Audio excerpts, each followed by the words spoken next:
delighted to introduce Gerard Brody to you all. Many of you know Gerard. He's a consumer advocate, lawyer, and the author of our new report, Advancing Housing Justice, an opportunity for legal services to improve access to housing.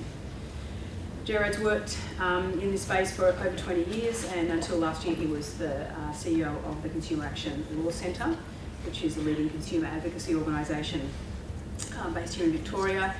He is the current chair of the Consumers Federation of Australia, which is a peak body for consumers in Australia, and he's also the chair of our own consumer panel, which is a first for an Australian legal regulator to set up a consumer panel. So we commissioned Gerard to investigate the contribution that the legal sector could make to the current housing difficulties being experienced in our community. And in particular, we asked Gerard to identify a couple of things for us. The first was the role that legal services can play to influence positive change to prevent and ameliorate housing stress. The way legal services can work collaboratively to improve the housing crisis in Victoria. The potential for legal organisations to influence reform and system change, gaps and opportunities which can enhance existing work, and then importantly for us, the contribution that the VLSB funding program can make to assist the work. So I'm really delighted to formally launch the report this morning and invite Gerard to come up and share some of the findings with us.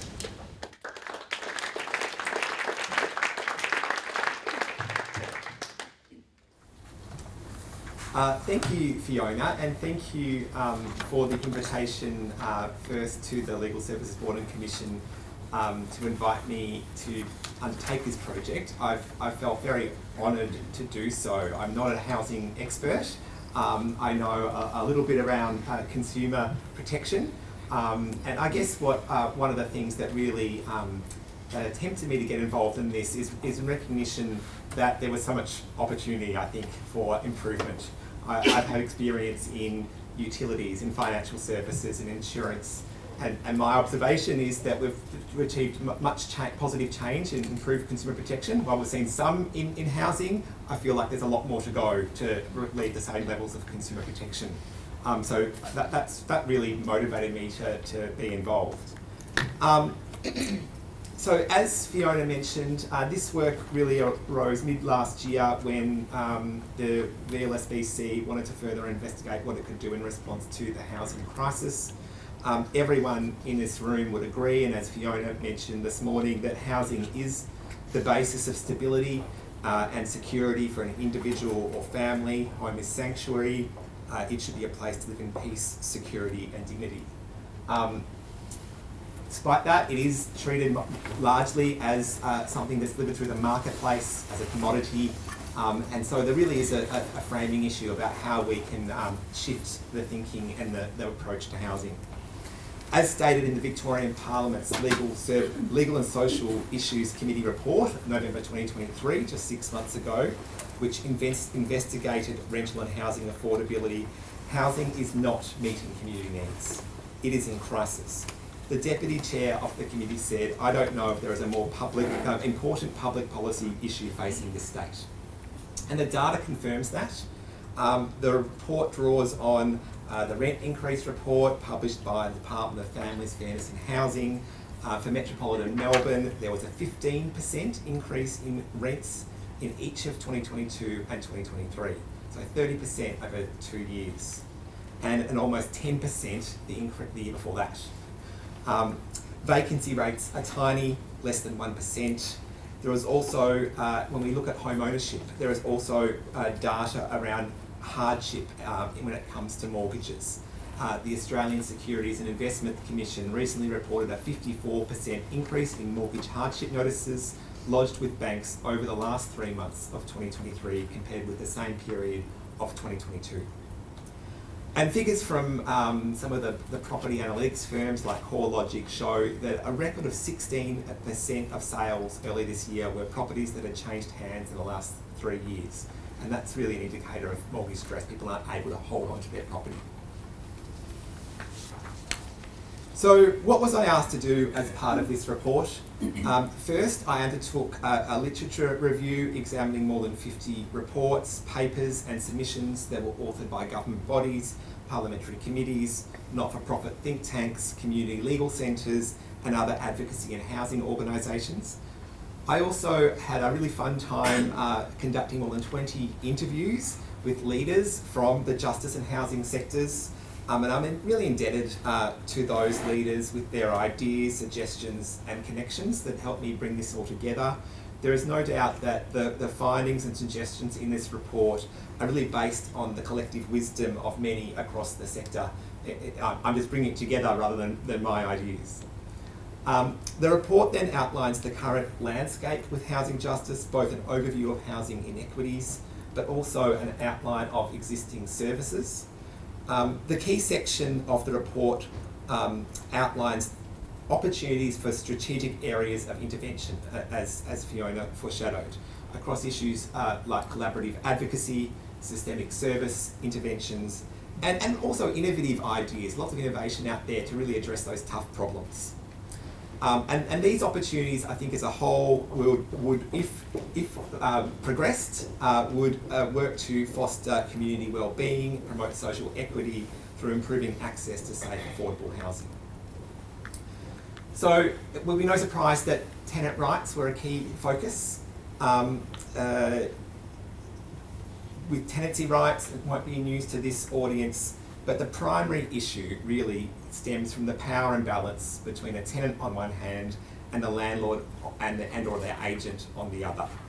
And despite significant reforms that better protect tenants in the last few years, many significant issues remain.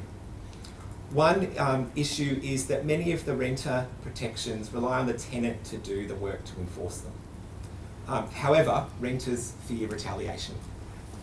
There are also questions about whether the 2021 reforms to the Residential Tenancy Act have been as effective as they were hoped. So one of the measures is whether it's increased to a lengthening of tenure of housing.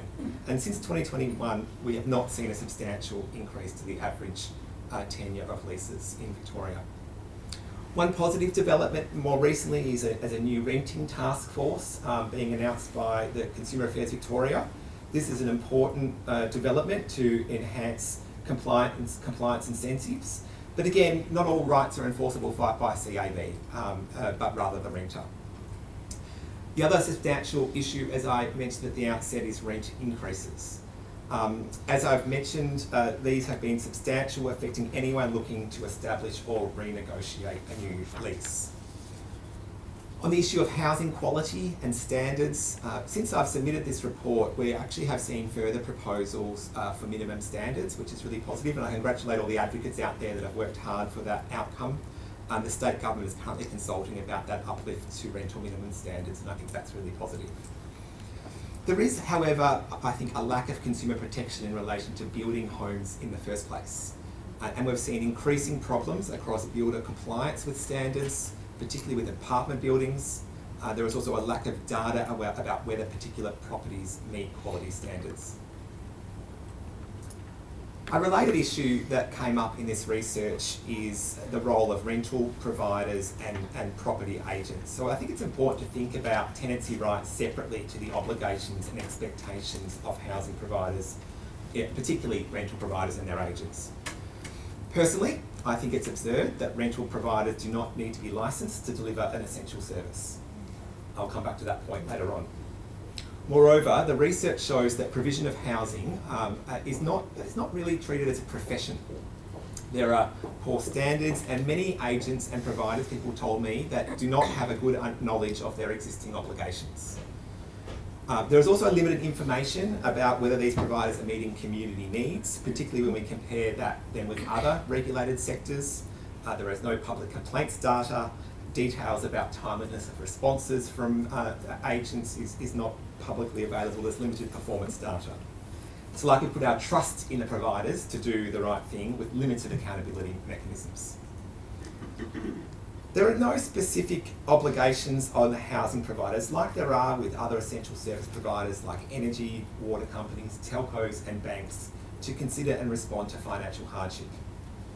And while there are limited family violence obligations in the Residential Tenancies Act, there are no widespread commitments or requirements around vulnerability. I think one of the areas that really, it shouldn't shock me, but it did in researching this, is the issue of discrimination. Again, it won't be news to many of you. The Aboriginal Private Rental Project from a few years ago, led by the Commissioner for Residential Tenancies, with many others, clearly demonstrated the significant prejudice and structural discrimination, particularly at the application stage. And the issue of discrimination also affects other groups, such as people from different racial backgrounds, as well as single mothers and with children. The report covers issues with various types of different housing. I won't go through the various types on this slide. I'll leave it to you to look at the report. But there are issues across with all these types of housing, particularly for those experiencing vulnerability. And I think Nigel's point about people in those less insecure housing environments are sort of having the most severe problems and suffering the worst. The one I will call out from this slide is social and community housing. There is pleasingly a lot of investment and growth in this area, but there is a concern that I heard loudly that the consumer protection framework is not keeping pace. For example, there's been no public response to date to the state government's social housing regulatory review. And I think there is, my observation, there's an issue that perhaps exists in other sectors, that just because a provider is community-based, we think it needs less oversight. My experience in banking showed that, where standards and accountability for mutual and community banks need to be just the same as commercial banks from a consumer perspective. There is, of course, a variety of reforms happening at the moment, and much of that is down to the strength of advocacy from legal assistance and justice advocacy sectors. But I also think those reforms present an opportunity to do more, to really shape those reforms so they work best for the community. And so many of the suggestions put forward in this report really attach to those proposed reform proposals and the opportunity for advocacy to shape them so that they are the most effective they can be. So a key reform from our state government has been the 2023 housing statement. It promised more social housing, including through proposed redevelopments of the high rises, but also promised key reforms around renter rights. And the reforms around renter rights do recognise the power imbalance that I spoke of earlier. I think that's positive. So there's proposals to restrict rent increases between successive fixed term rental agreements, proposals to make the ban on rental bidding more effective, and also extending notice of rent increase and notice to vacate periods.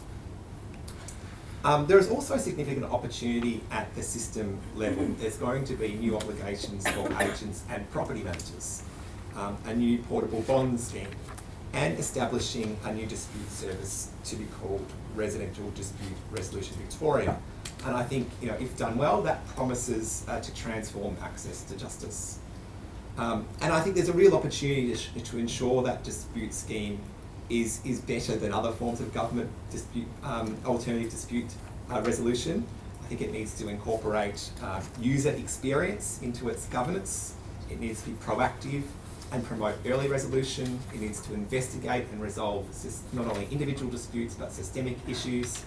And it needs to ensure accessibility and the needs of vulnerable groups. So this is sort of the guts of the report when you get to read it. It is up on the Legal Service Board and Commission's website now. The areas of suggested opportunities for intervention. There are actually around 20 opportunities identified in the report, so I won't go through each of them line by line. Many of the opportunities, as I mentioned, relate to that reform process and the opportunities for collaborative advocacy amongst legal services and others to work towards that aim. Some of the opportunities go to a different way of working or building on what has already proven to work. And other opportunities go to innovation and to address those really tough or wicked problems. So the first category I'll mention is around realigning incentives. This really responds to the power imbalance and the opportunity to place system costs, such as the costs of compliance, on the party that is most effectively able to bear it, so commonly the housing provider. So one idea is reform that would require rental providers to cover the cost of a tenant's relocation because a tenancy ends due to eviction or the early end of a lease. This would provide a greater incentive for the provider to maintain the security of a lease and not to end a tenancy early because it's easy, or they can rent the property to someone else at a higher amount. And rather than the costs of ending a tenancy early falling on the tenant, who has to go and spend lots of money in moving and finding somewhere new, these could fall on the provider. This does already exist in other jurisdictions overseas, like the Netherlands and Quebec, which require a rental provider to pay a relocation allowance to the renter if they evict the renter or end a tenancy early. Importantly, it would encourage longer tenancies. A related opportunity around incentives would be to improve tenancy compliance incentives. As I mentioned earlier, many tenancy rights, such as those regarding repairs and maintenance, largely require self-enforcement from the renter. The tenant must initiate the complaint before seeking to negotiate, and if that's not effective, then going through to VCAT. The power imbalance dissuades many from progressing. While today renters can seek compensation where provider duties are not met, this does not provide sufficient consequence for the provider. A better approach would be to require, as part of any VCAT order that requires a provider or agent to comply with their duty, to also provide the tenant with a reimbursement of, say, 3 months' rent. This would align financial incentives and promote early resolution of complaints. You might say this would be difficult to achieve, and you might be right. But we do have this sort of arrangement in other sectors. So, for example, in the regulation of energy, which is another essential services, where an energy provider disconnects a household without complying with all its notice and hardship support obligations, the householder is entitled to compensation of $250 per day for every day they are disconnected. This works to align incentives and ensure the energy provider complies with its obligations. The second category I mentioned is around expanding transparency. And a key opportunity, I think, and I heard this from many people, is to enact a licensing scheme for rental providers. You have to get a license to go fishing in Victoria, but you don't need a license to provide an essential service of rental housing. There is a proposal, as I mentioned in the housing statement, to implement a licensing scheme for property managers. So there is, I think, opportunity around that reform. And importantly, a licensing scheme would be a hook to impose defined capability requirements. Similarly, transparency could be enhanced by an improved public platform that enables renters to have information about the quality of rental accommodation and the responsiveness of providers and property managers. There are some services in the marketplace that are doing a good job, things like Rate My Rental and even chiprentals.org. I think that they could be built on and made and improved and be more widespread. The third area I'll talk about is professionalisation and standards. And I think this may involve a way of working that is new or different. For example, encouraging our sector to work more directly with the property management sector on its own journey to professionalisation. This could build on some of the housing statement proposals to create training standards, but to work with the sector on the content of training that builds capability in important areas like responding to tenant vulnerability. Similarly, there could be an opportunity in enhancing hardship responses. As I mentioned, there isn't hardship requirements on housing providers currently. And you can imagine we can co-design with the housing industry commitments on rental providers to act flexibly and appropriately when someone is unable to pay their rent or they are in arrears. This could be directly through codes of practice around hardship or through joint community industry initiatives. On vulnerable groups, it's clear that there are some groups doing worse than others when it comes to the current system. I mentioned earlier the discrimination in rental applications is an issue.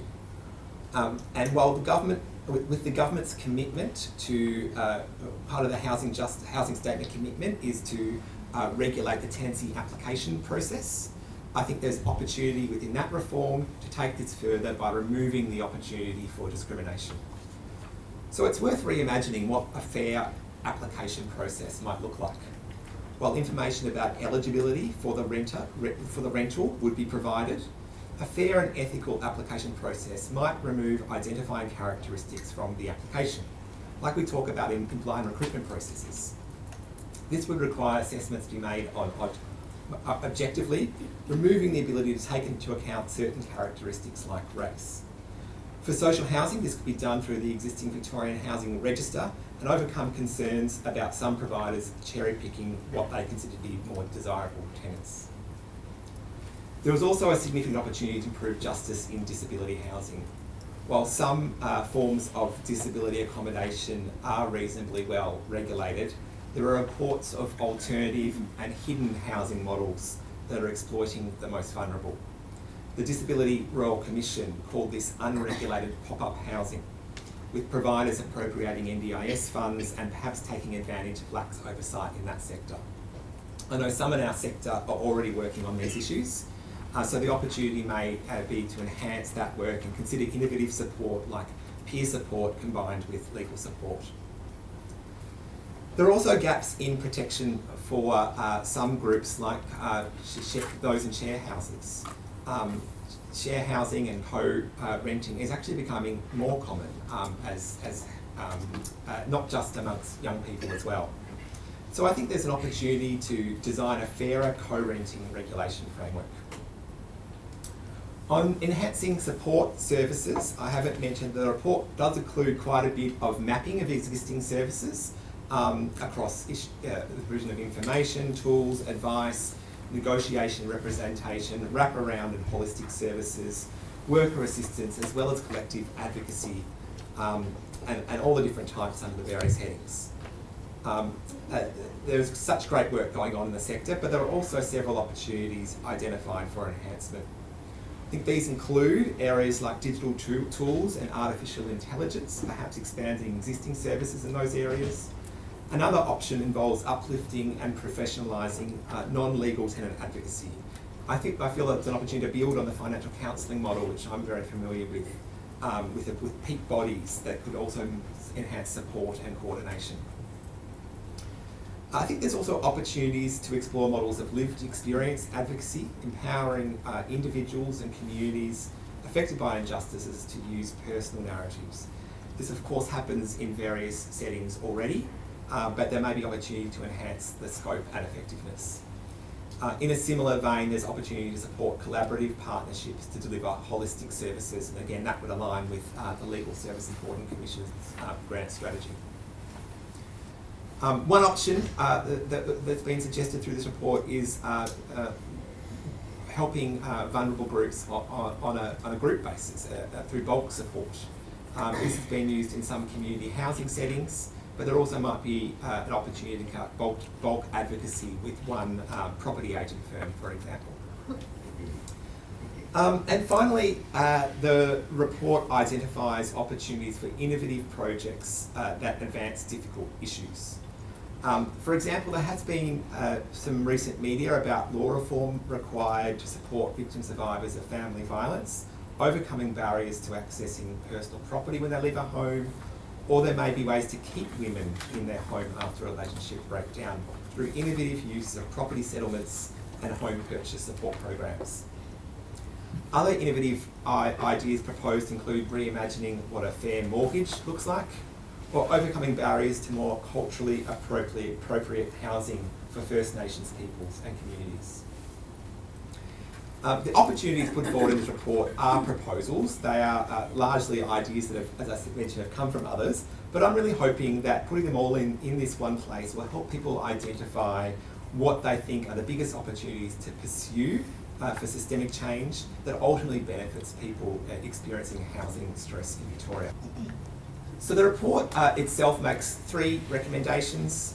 Pleasingly, the Legal Services Board, and we'll hear a bit more about this later on, has taken up these recommendations. They're listed there to have a thematic housing justice grant round, publishing and sharing this report with stakeholders, which we're doing today. And importantly, I think further collaboration with all of you experts in scoping and determining themes and focus areas. As I mentioned at the outset, there's so much passion, experience and effectiveness in the housing justice sector that's just really an opportunity to build on. From my consultations and research, I really believe that further collaboration in scoping and progressing some of the ideas in this report and others that might come to the table will serve Victoria well, particularly those that are most impacted by the current housing crisis. Thank you.